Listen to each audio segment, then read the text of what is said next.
안녕하십니까. 6주차 정보이론 강의를 시작하겠습니다.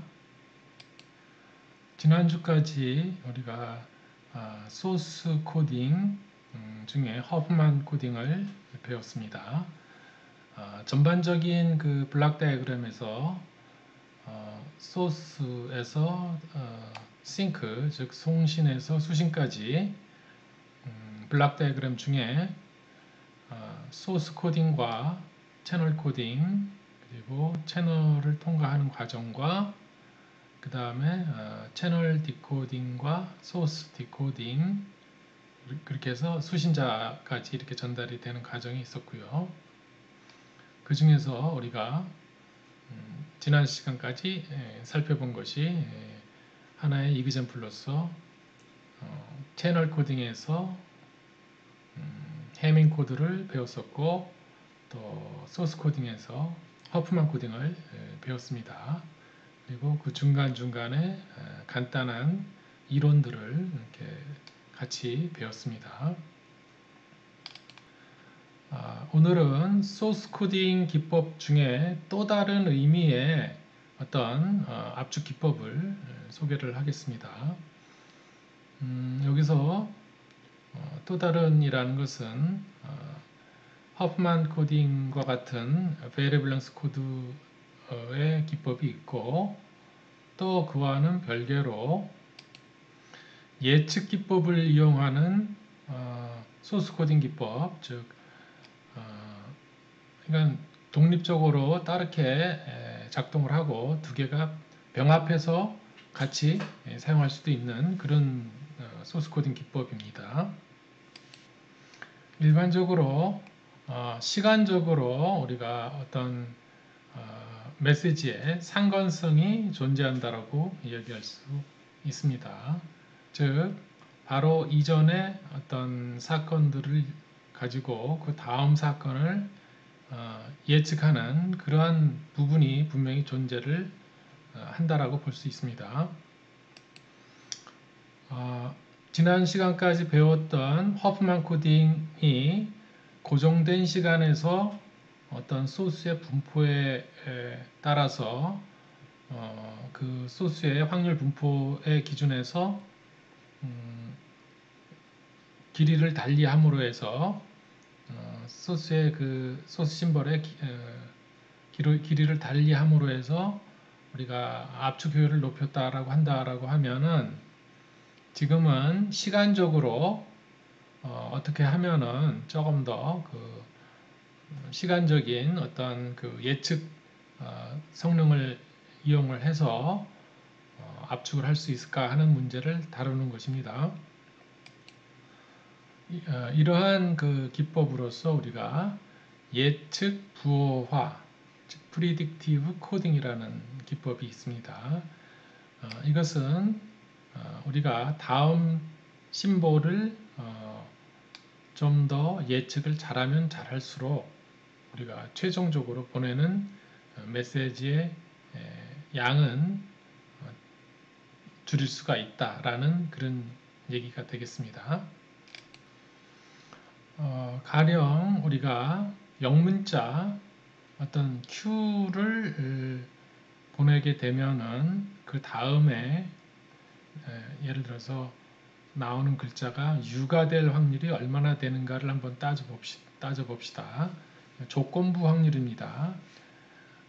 즉 Q가 먼저 보내졌다라고 생각하고 그 다음에 U가 다음에 나올 확률이 얼마나 되는가를 따져보면 이 확률이 상당히 높다라는 것을 알 수 있습니다.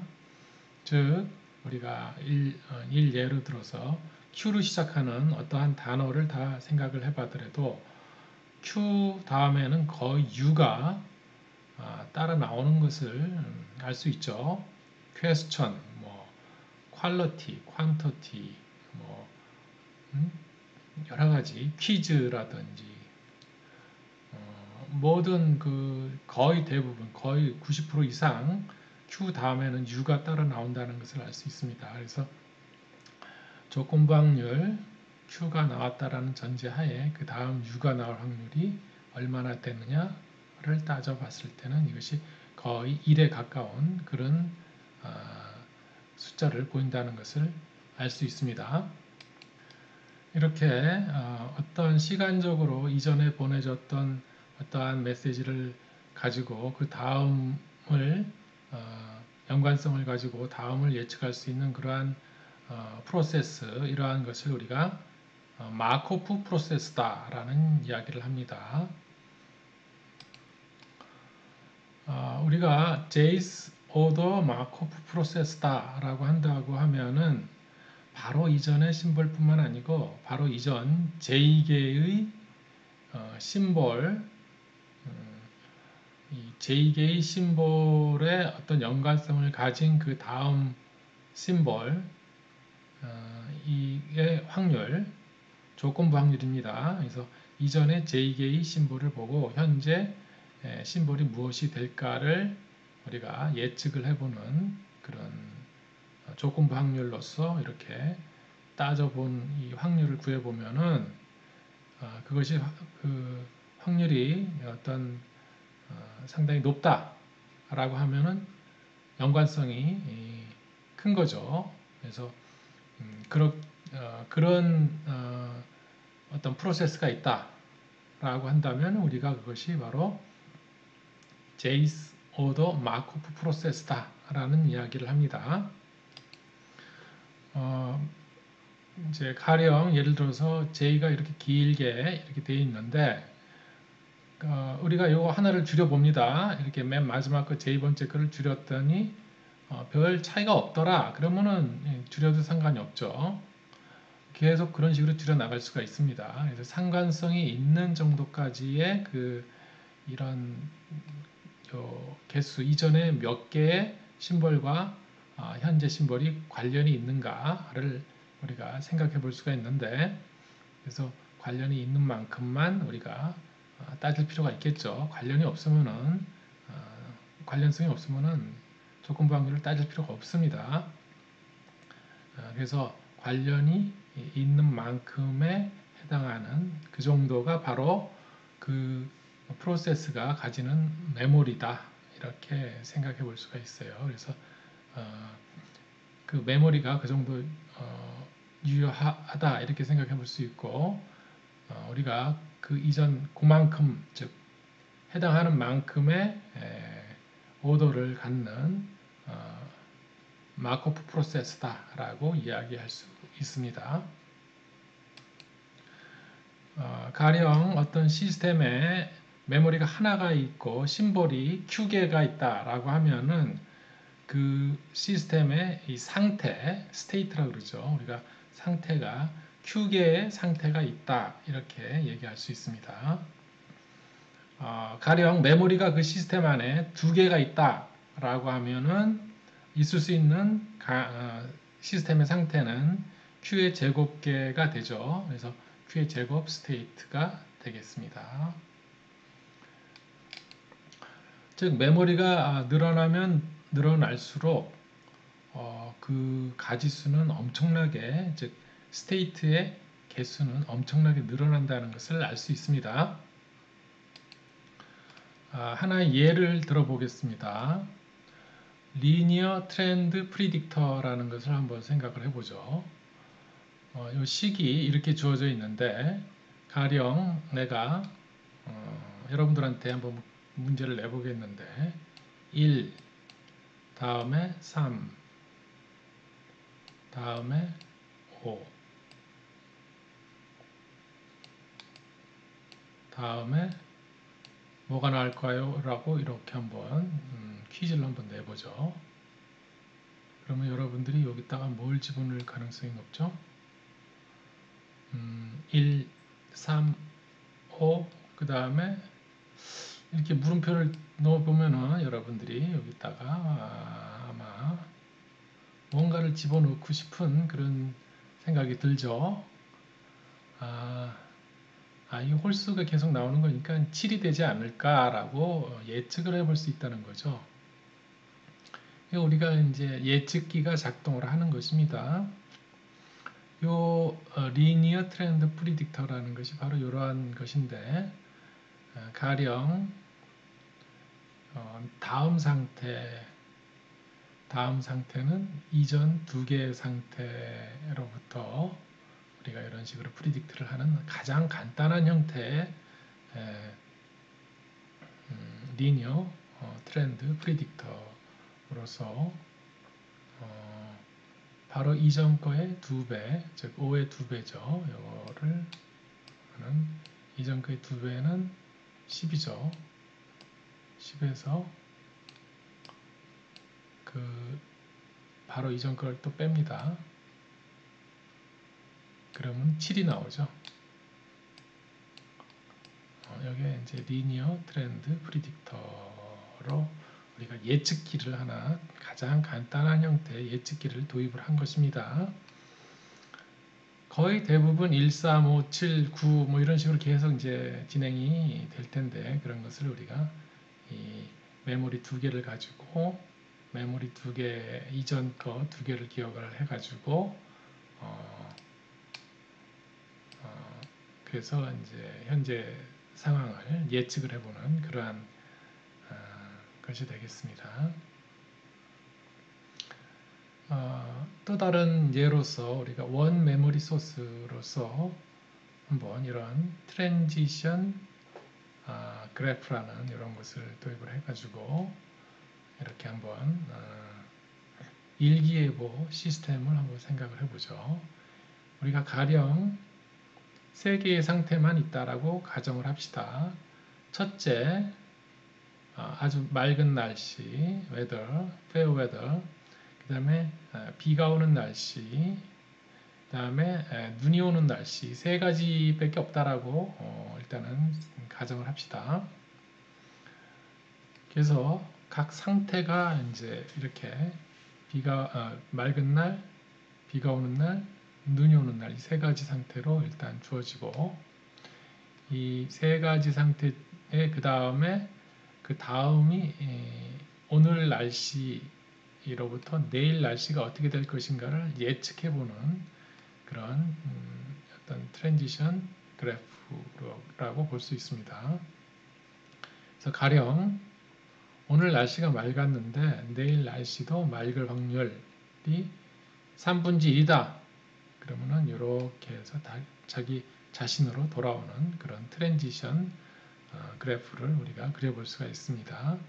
그 다음에 오늘 날씨가 맑았다고 하고 내일 날씨가 비가 올 확률 얼마나 되느냐. 이거 역시 3분의 1이라고 하고 우리가 이렇게 조건부 확률로서 오늘 날씨가 맑았고 그 다음에 내일 날씨가 비가 오는 그런 확률, 조건부 확률이죠. 그래서 즉 이 첫 번째 로우에 오늘 날씨가 맑은 날을 기준했을 때 그 다음에 여기서 자기 자신으로 이렇게 돌아오는 케이스와 비가 오는 케이스와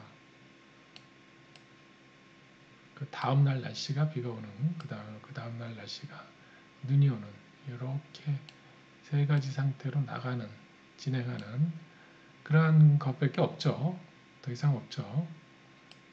그것이 각각 조건부 확률로서 오늘 날씨가 맑은 상태에서 그 다음날 날씨가 맑고 비가 오고 눈이 오는 요거는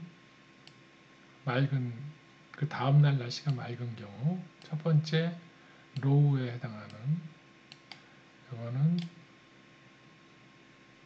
두 번째 즉 날씨가 비가 오는 상태로 이렇게 그러는 눈이 오는 내일 날씨가 눈이 오는 요거는 오늘 날씨가 비가 오는 경우에 있어서의 역시 맑은 날, 비가 오는 날, 연속해서 비가 오는 날, 그 다음에 눈이 오는 날. 그것은 비를 기준해 가지고 여기서 비가 오는 날, 맑은 날 이렇게 나가고 비가 오는 날, 그 다음 날 날씨가 눈이 오는 날 이렇게 세 개로 각각 해서 2분의 1, 4분의 1, 4분의 1 이렇게 해서 이렇게 쓸 수가 있습니다. 이건 오늘 날씨, 행은 오늘 날씨에 관한 거예요. 오늘 날씨가 맑고 오늘 날씨가 비가 오고 여기도 마찬가지예요. 그 다음에 오늘 날씨가 눈이 오고 열은 내일 날씨가 예를 들어서 요거는 내일 날씨가 눈이 오는 것만 모아놓은 거죠. 이 어떤 특정한 열에 해당하는 것은 내일 날씨에 관한 것이라고 볼 수 있습니다. 이게 들어와서 나간다 이렇게 들어와서 나간다. 그래서 눈이 오는 날 역시 마찬가지로 우리가 눈이 오는 날을 기준해서 맑을 확률, 비가 올 확률, 눈이 올 확률 이렇게 우리가 또 쓸 수가 있습니다. 그래서 이렇게 조건 방열 트랜지션 매트릭스를 한번 구해 볼 수가 있는데 이렇게 우리가 매트릭스로 트랜지션 매트릭스를 한번 이렇게 그려볼 수가 있습니다. 우리가 이것을 잘 생각해 보면 또 들어가는 내일 날씨가 비가 오는 경우는 또 어떻게 되느냐라고 보면은 오늘 날씨가 맑았는데 내일 날씨가 비가 오는 그런 케이스도 있을 수가 있고 이제는 이제 우리가 한번 거꾸로 내일 날씨가 비 오는 날씨라는 것은 어떻게 되느냐 경로가 역시 세 가지가 있는데 오늘 날씨가 맑은 상태에서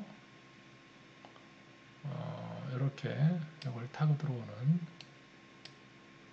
경우가 있을 수가 있고 오늘 날씨가 비가 왔다가 내일 또 날씨가 비가 와서 이렇게 타고 들어오는 경우가 있을 수가 있고 이건 탁 들어오는 경우입니다. 오늘 날씨가 눈이 오는데 이렇게 타고 들어와서 비가 오는 경우 이 세 가지가 있죠. 그래서 우리가 나가는 케이스, 들어오는 케이스 이걸 다 따져볼 필요가 있어요.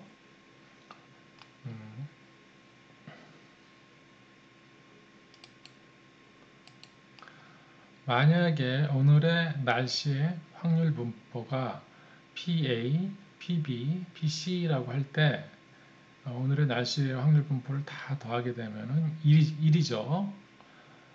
그러면은 요 오늘의 날씨 확률 분포가 주어졌다라고 가정하고 내일의 날씨의 확률 분포를 계산을 해볼 수가 있습니다. 방금 주어진 트랜지션 매트릭스를 이용을 해서 오늘의 날씨 확률 분포를 이용을 해가지고 한번 오늘의 날씨 확률 분포에 이렇게 벡터가 있고 트랜지션 매트릭스를 곱하게 되면은 이것이 어떻게 되죠? 매트릭스하고 이렇게 곱하게 되면 이것하고 이렇게 요것하고 곱하고 요거하고 곱해서 출력이 나오죠. 그래서 이것이 바로 오늘 날씨가 맑은 상태에서 맑은 거를 기준해서 또 다시 맑은 날 들어오는 그런 케이스가 되겠습니다. 요거랑 요거 곱한다는 의미는 오늘 날씨가 비가 오는데 오늘 날씨가 비가 오고 내일 날씨가 맑을 확률 그런 조건부 확률 이렇게 하고 오늘의 날씨 확률 분포를 곱하게 되면은 내일 날씨가 오늘이 비가 오고 내일이 날씨가 맑을 확률이 되는 거죠. 그다음 마지막으로 요 PC 곱하기 요 맨 마지막 요걸 곱하게 되면은 오늘 눈이 오고 동시에 눈이 오는 걸 기준했을 때 그 다음날 날씨가 맑을 확률 이렇게 돼서 결국은 첫 번째 값이 이제 결국 벡터가 나오는데 세 개의 이제 벡터 똑같은 1/3 벡터가 나오는데 이것이 바로 내일 날씨가 맑을 확률이 되겠습니다. 그 다음에 방금 내가 아까 전에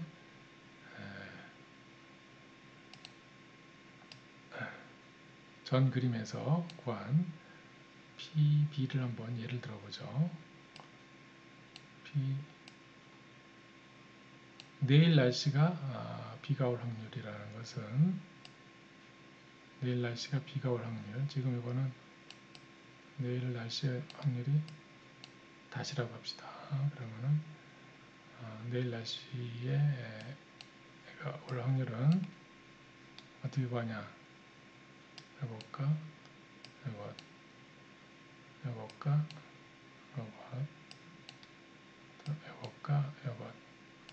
이것을 곱해서 더해주는 저 그림으로 한번 다시 보죠. 즉 오늘 날씨가 맑고 동시에 요걸 타고 들어오는 그러니까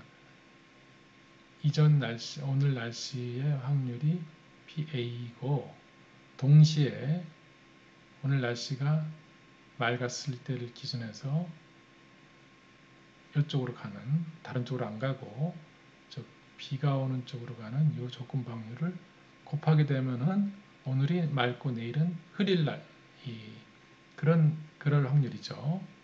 내일이 비가 오는 경우는 세 가지입니다.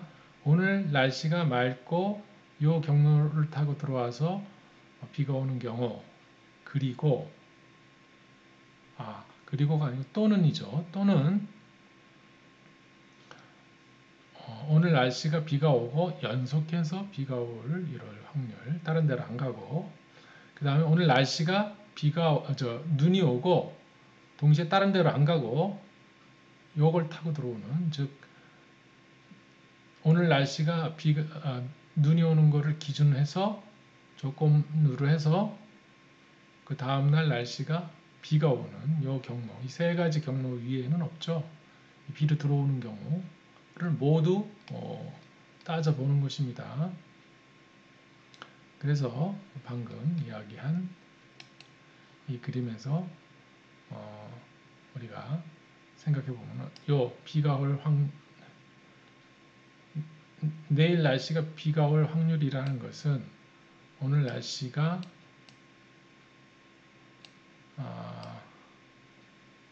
맑고 동시에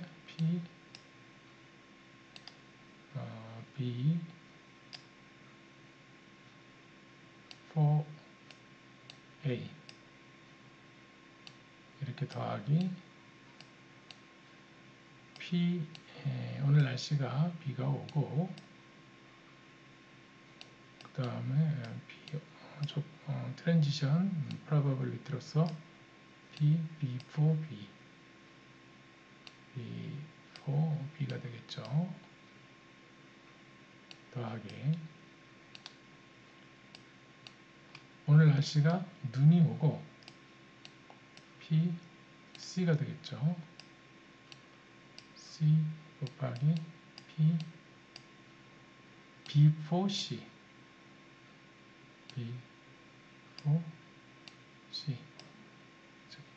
눈이 오는 것을 조건으로 했을 때 그 다음날 날씨가 비가 올 확률, 이렇게 곱해서 더하면은 바로 이것이 나오죠. 그것이 바로 이 매트릭스 곱하기가 되겠습니다.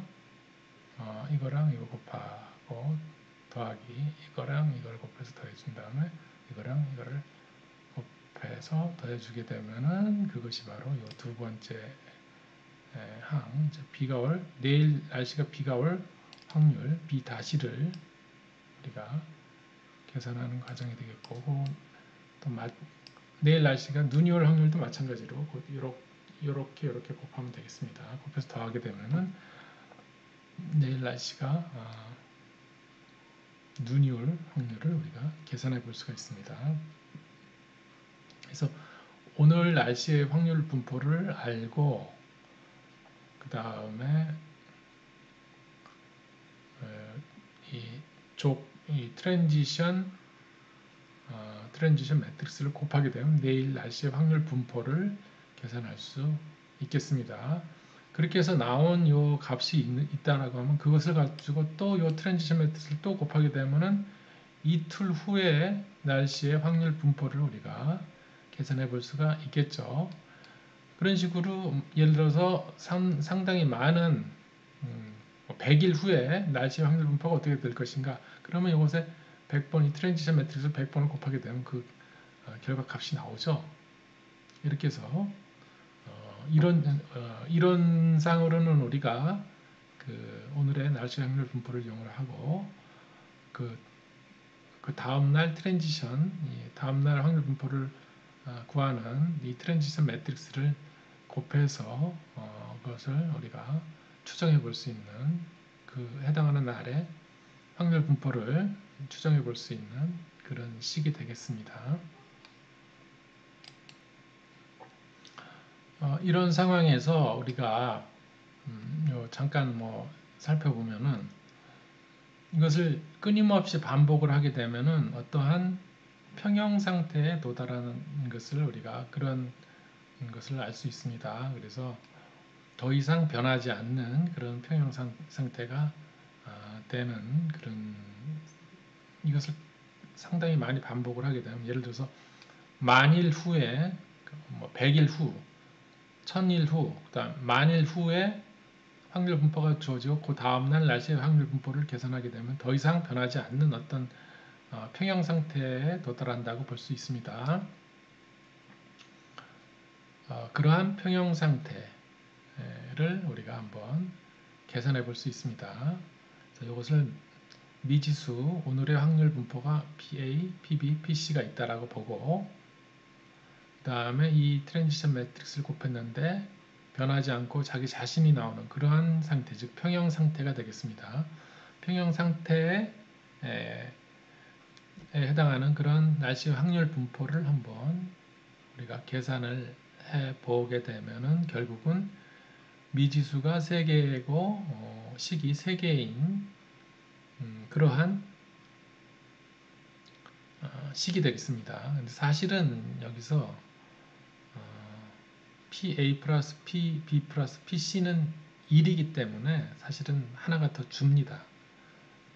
어쨌든 우리가 방정식을 통해서 이것을 구하게 되면은 11분지 3 예를 들어서 지금 현재와 같이 3분질, 3분질, 3분질, 4분질, 2분질, 4분질, 4분질, 4분질, 2분질의 이 트랜지션 매트릭스를 이용을 해서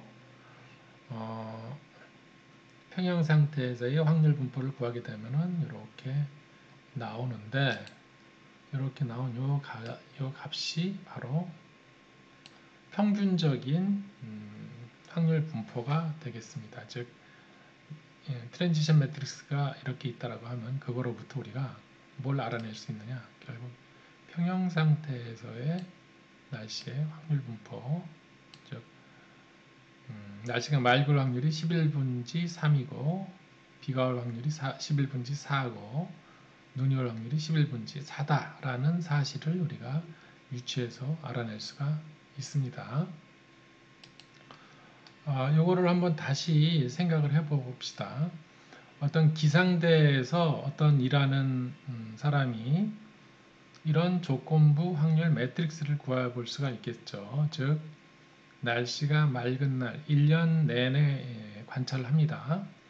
날씨가 맑은 날 그 다음날 날씨가 맑은지 비가 오는지 눈이 오는지 확률적으로 우리가 확률을 구해볼 수가 있겠죠. 그래서 날씨가 맑은 날 그 다음날 날씨가 연속해서 맑을 확률 날씨가 맑은 날 그 다음날 역시 이제 비가 올 확률 그 다음 날씨가 맑은데 그 다음날 눈이 올 확률을 각각 기상대에서 구해볼 수가 있겠습니다. 즉 365일 중에 예를 들어서 100일이 맑았다 그러면 100일만 조사를 하면 됩니다. 그 100일 동안에 그 다음날 날씨가 어떻게 되는지를 예를 들어서 비가 오는 날이 10일이었다. 그러면은 조건부 확률, 즉 날씨가 맑은 날 그 다음날 날씨가 비가 오더라 라는 이 조건부 확률이 10분의 1이 되겠죠. 이런 식으로 조사를 하는 겁니다. 직접. 또 날씨가 맑은 날, 비가 오는 날이 10분의 1이었으면은 뭐 날씨가 맑은 날 100일 중에 예를 들어서 그 다음날 역시 날씨가 맑을 확률이 80일이 85일이더라. 거의 날씨가 계속 맑더라. 그러면 요것이 100분의 85가 되겠죠. 그 다음에 전체 365일 중에 100일이 날씨가 맑았는데 그 날씨가 맑은 날 그 다음날 눈이 오더라. 그러면 여기 전체 1이 돼야 되니까 이게 나머지 85일, 10일이니까 5일은 비가 오더라, 눈이 오더라 라고 해서 여기다가 이렇게 쓸 수가 있겠습니다.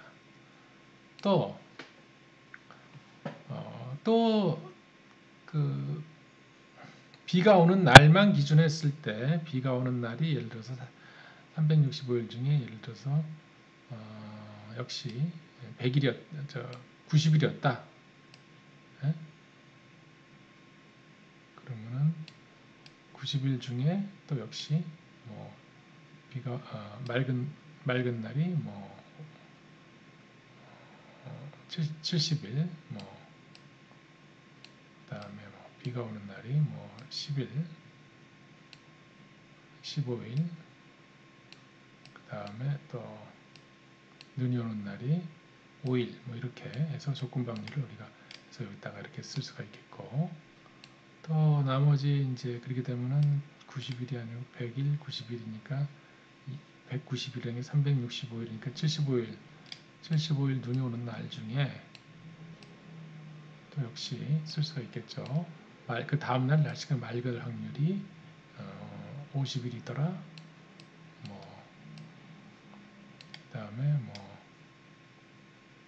그걸 여기다가 이렇게 해서 이렇게 조사를 해놓고 그 다음에 이 계산을 이렇게 해서 결국은 이 방정식을 세워서 계산을 한 이 값이 어떤 의미를 갖느냐 이 속에 우리가 결국은 평균적인 날씨 확률 분포 정보가 곁들어져가 있는 거죠. 이렇게 우리가 좀 더 세밀한 조사를 한 거, 즉 조건부 확률을 구하게 되면 따로 365일 중에 뭐 100일이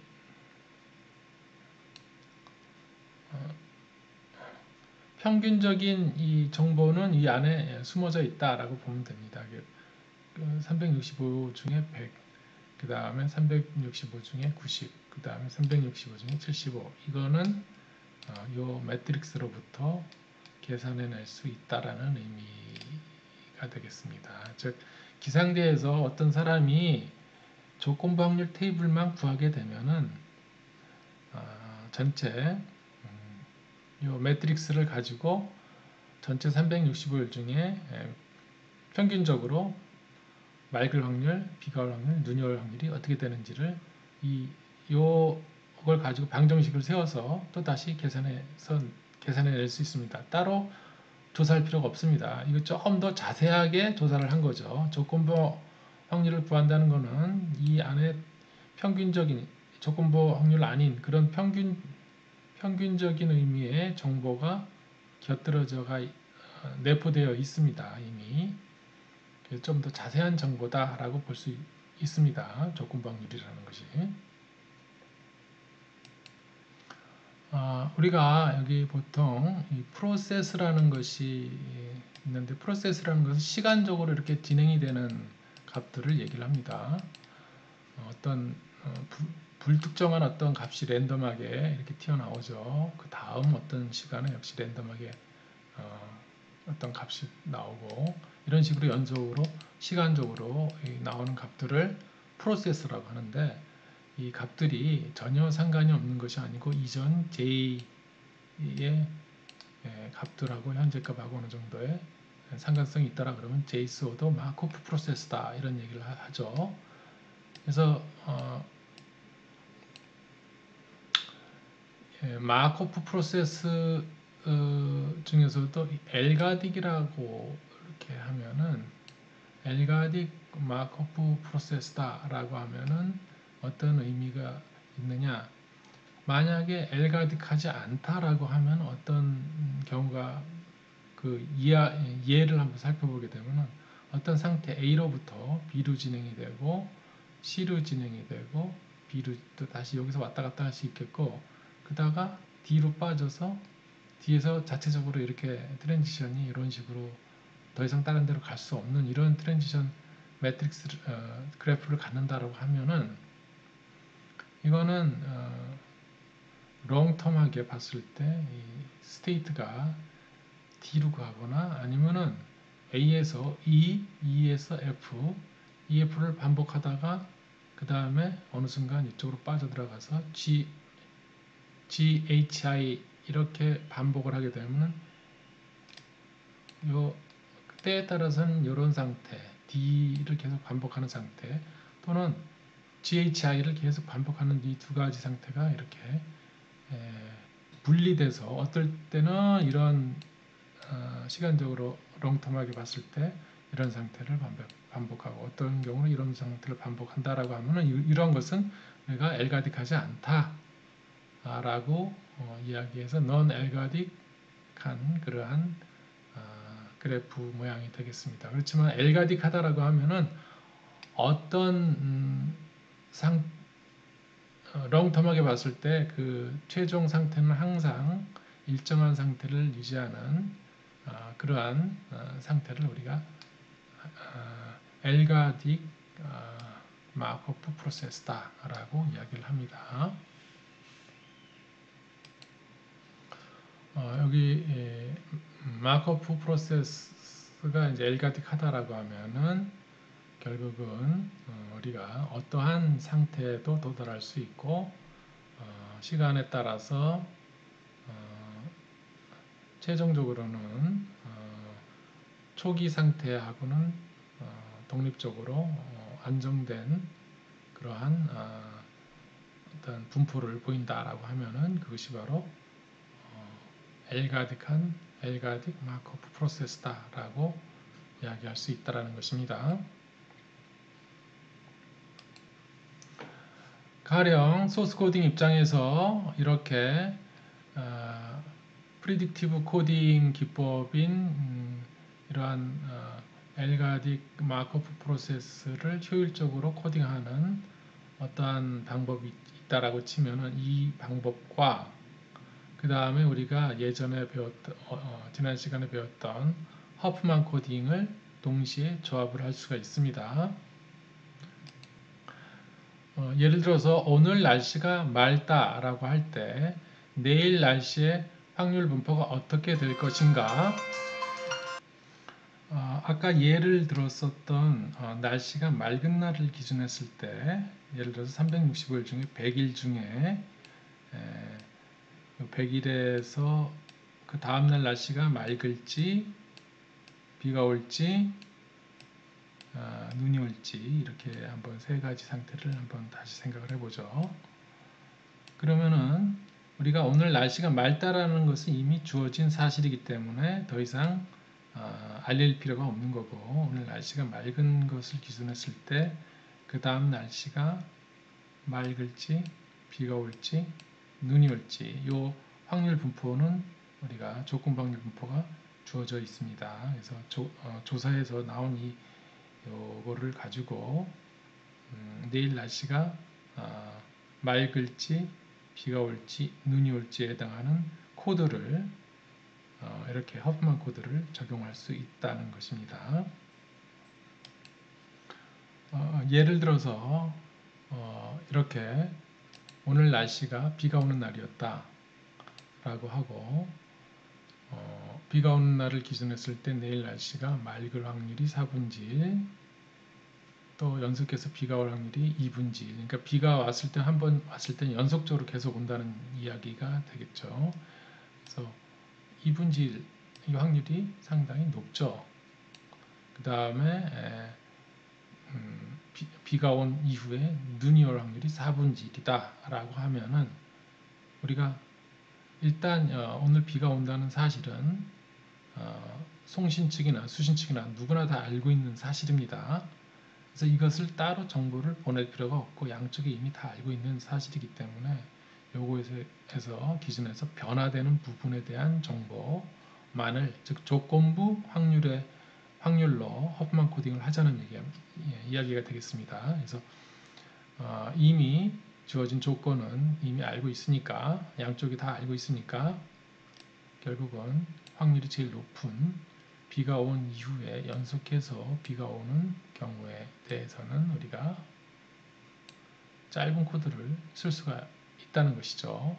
그 다음날 날씨가 비가 오는 것은 짧은 코드로, 그 다음에 뭐 맑을 확률은 긴 코드로, 또는 눈이 오는 확률은 역시 긴 코드로 확률이 낮기 때문에 이렇게 써서 조금 평균 코드 길이를 줄여볼 수 있겠다라고 이야기할 수 있겠습니다.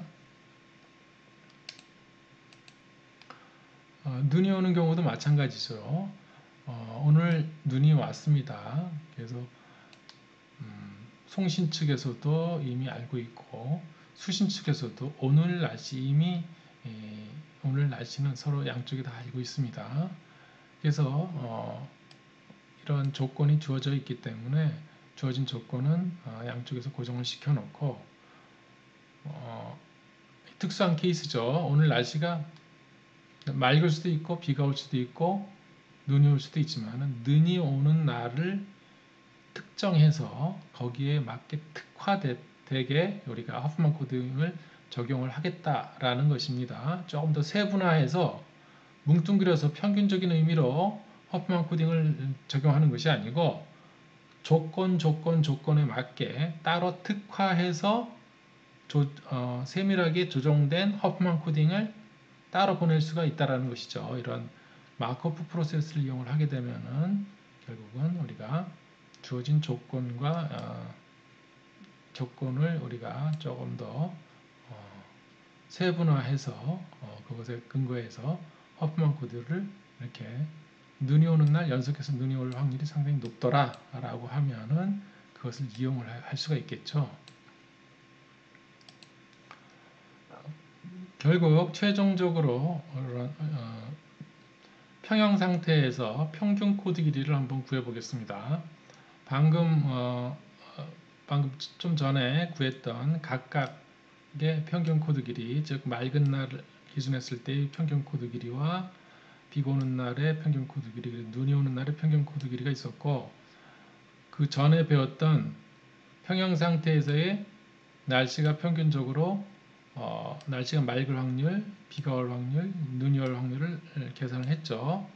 그래서 이것을 곱해서 더하게 되면은 결국은 전체적으로 마크오프 프로세스를 적용한 그러한 평균 코드 길이가 나오겠습니다.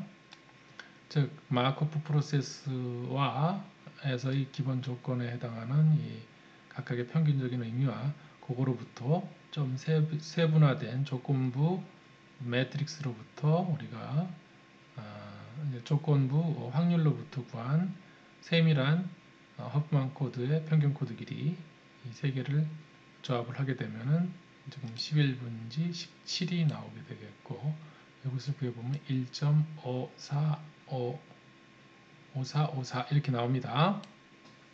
11분지에 17이 나오고, 우리가 만약에 그냥 평균적인 의미로 허프만 코드를 한번 적용을 해보죠. 그렇게 되면은 평균적인 365일 중에 평균적으로 맑을 확률이 11분지 3이고 비가 올 확률이 11분지 4고 눈이 올 확률이 11분지 4다 라고 했을 때 가장 높은 확률의 가장 짧은 코드, 그러니까 여기다가 제일 짧은 코드를 적네요. 제일 높을 확률, 눈이 오는 경우, 비가 오는 경우 중에 비가 오는 경우 둘 다 가장 높은 확률이지만 어쨌든 눈이 오는 경우에다가 제일 짧은 코드를 넣고 평균 코드 길이를 구하게 되면은 11분지 18이 나오죠.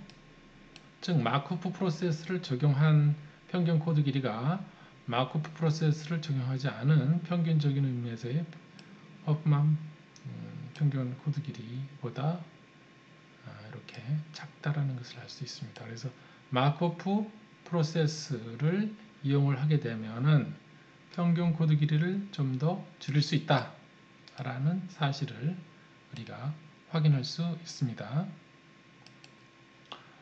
우리가 기존의 허프만 코드는 단순히 그 하나만 적용하는 것이 아니고 방금 이야기했던 바와 같이 예측 부호화 기법과 조합을 해서 적용을 하게 됩니다. 실생활에서 우리가 지금 엄청나게 이용이 많이 되고 있지만은 사실은 인지를 못하고 있는 그런 상태라고 볼 수 있습니다. 즉 지금과 같은 동영상 이런 부호화에서도 이러한 기법들은 엄청나게 많이 쓰이고 있는 것입니다. 내가 지금 이렇게 강의하는 것이 방송을 타서 여러분들한테 전달되는 과정에도 이미 이 내부 프로그램에서는 엄청나게 많은 그러한 이 허프만 코드와 그 다음에 예측 부호화 기법들이 이용이 되고 있는 것입니다.